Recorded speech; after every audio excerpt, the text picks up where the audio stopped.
नमस्कार, मैं doctor K C. Sharma, associate professor department of geography, Babu Sobaram, राजकीय कला महाविद्यालय अलवर।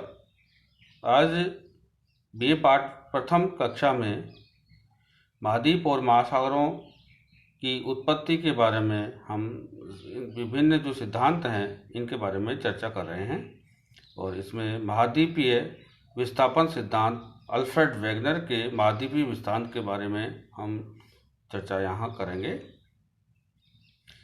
अल्फ्रेड वेगनर के सिद्धांत के बारे में पहले हमने इनकी विशेषताओं के बारे में हमने बात की कि स्थल भाग, इन्होंने पहली बात ये बताई कि स्थल भाग स्थिर रहे, जलवायु कटिबंध स्थानांतरित हुए। दूसरा, जलवायु कटिबंध स्थिर रहे और स्थल खंडों का स्थानांतरण हुआ। इस दूसरी बात को इन्होंने विशेष रूप से अपने सिद्धांत में जोर दिया। और दूसरा, इन्होंने विस्थापन के लिए सिद्धांत और शक्तियाँ में गुरुत्वाकर्षण बल और घूर्णन बल को प्रमुखता इन्होंने दी। इसके आगे हम देखते हैं वेगनर के महाद्वीपीय विस्थापन ध्रुवों से स्थलों के दूर होने के कारण हुआ, जिसे उन्होंने ध्रुवों का पलायन कहा। विभिन्न युगों में भूमध्य रेखा और ध्रुवों की स्थिति में पर्याप्त परिवर्तन हुए।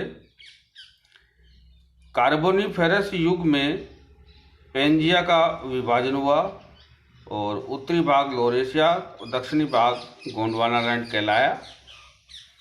दोनों के मध्य तैथीस सागर उत्पन्न हो गया। विभजन का कारण स्थलखंड का उत्तर की ओर प्रवाह था। जुरासिक काल में गोंडवानालैंड के विभजन से मेडागास्कर, प्रायद्वीपीय भारत, ऑस्ट्रेलिया और अंटार्कटिका पृथक होकर विस्थापित हुए। ज्वारीय बल के कारण दक्षिणी अमेरिका पश्चिम की ओर विस्थापन हुआ। प्रायद्वीपीय भारत के उत्तर की ओर विस्थापन से हिंद महासागर उत्पन्न हुआ। दोनों अमेरिका के पश्चिम की ओर विस्थापन से अटलांटिक महासागर का उत्पन्न हुआ। सभी स्थल खंडों का प्रवाह भिन्न गति से हुआ। मध्य अटलांटिक कटक के विषय में वेगनर का मत था कि पहले वह स्थल की ओर का ही एक भाग था। दोनों अमेरिका के पश्चिम की ओर विस्थापन के कारण वह पीछे छूट गया। उत्तरी स्थलखंड के भूमध्य रेखा की ओर विस्थापन के कारण आर्कटिक सागर उत्पन्न हुआ। आद्य प्रशांत महासागर प्रीमोर्डियल पैसिफिक वर्तमान से 2 गुना बड़ा था। 3 दिशाओं से स्थलखंड के विस्थापन के कारण वह संकुचित होकर के एक छोटे रूप में आ गया। स्थल और जल का वर्तमान वितरण प्लायोसीन युग तक निश्चित हो गया था। पृथ्वी के धरातल पर अनेक जो समस्याएं हैं उनका भी इन्होंने समाधान बताया। वलित पर्वतों के संबंध में वेगनर ने बताया कि विस्थापन के द्वारा वलित पर्वतों की उत्पत्ति हुई। उनके अनुसार सियाल निर्मित महाद्वीप सीमा पर तैर रहे थे। जब दोनों अमेरिका पश्चिम की ओर विस्थापित हुए तो सीमा के द्वारा उत्पन्न बाधा के कारण महाद्वीपों के पश्चिम किनारों पर वलन पड़ने लगे। रॉकीज और एंडीज पर्वतों की उत्पत्ति हुई। इसी प्रकार यूरेशिया, अफ्रीका, प्रायद्वीपीय भारत के भूमध्य रेखा की ओर विस्थापन के कारण तैथीस महासागर का निर्माण हुआ।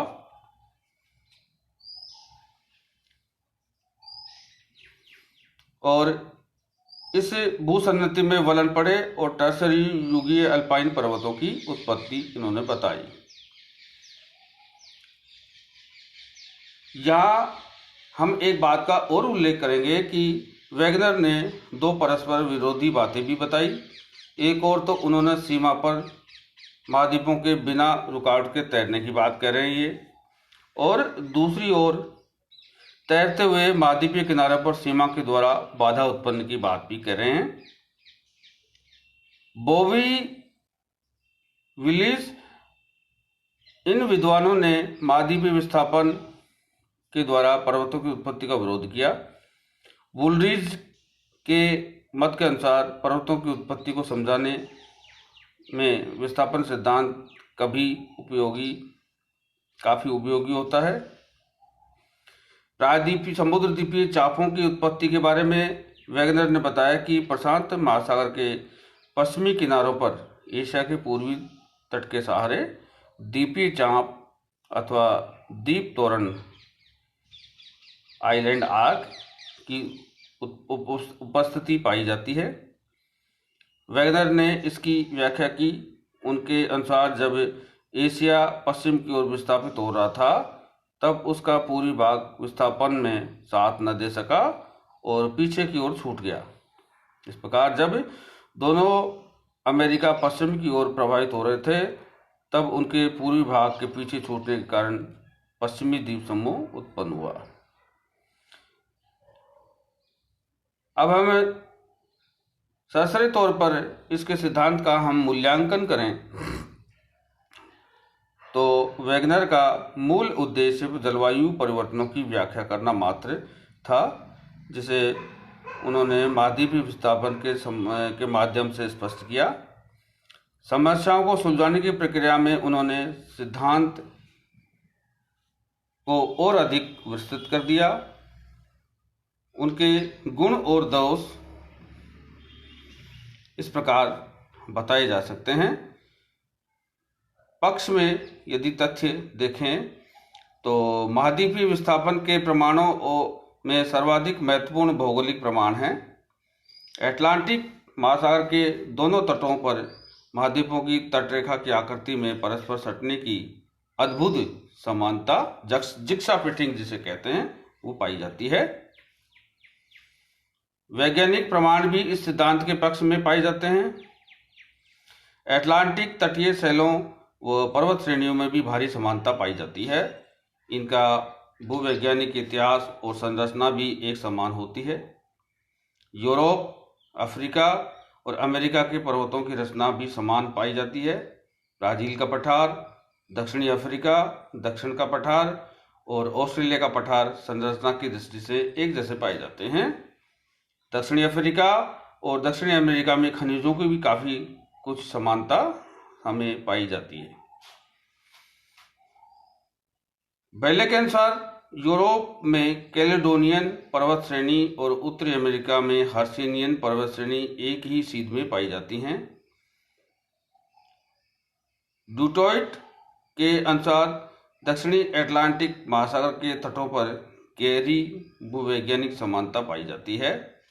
ब्राजील में दक्षिणी अफ्रीका तक ब्राजीलाइट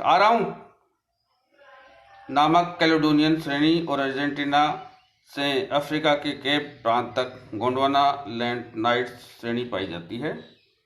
अफ्रीका और दक्षिणी अमेरिका के मध्य कहीं कहीं 400 से 800 किलोमीटर चौड़ा स्थल अवतरित होने के कारण अटलांटिक तली में सियाल उपस्थित पाया जाता है। अटलांटिक के दोनों तटों पर मेसोजोइक सरीसृप और ग्लासोप्टेरिस वनस्पति के जीवाश्मों की उपस्थिति भी इसको सिद्धांत को सिद्ध करती है। स्कैंडिनेविया के विशिष्ट लैमिंग जंतु पश्चिम की ओर यात्रा करते हुए अटलांटिक महासागर में डूब जाते हैं। इनकी यह प्रवृत्ति भी इस सिद्धांत को और अधिक पुष्ट करती है। 1823, 1870 और 1917 में ग्रीनलैंड व कनाडा के मध्य दूरी के निरीक्षण से यह पता चला कि प्रतिवर्ष 32 सेंटीमीटर की दर से ग्रीनलैंड पश्चिम की ओर खिसक रहा है। कार्बोनिफेरस युगीय हिमानीकरण के प्रमाण फॉकलैंड, दक्षिणी अफ्रीका, ब्राजील, ऑस्ट्रेलिया जैसे दूरस्थ स्थल खंडों में समान रूप से पाए जाते हैं।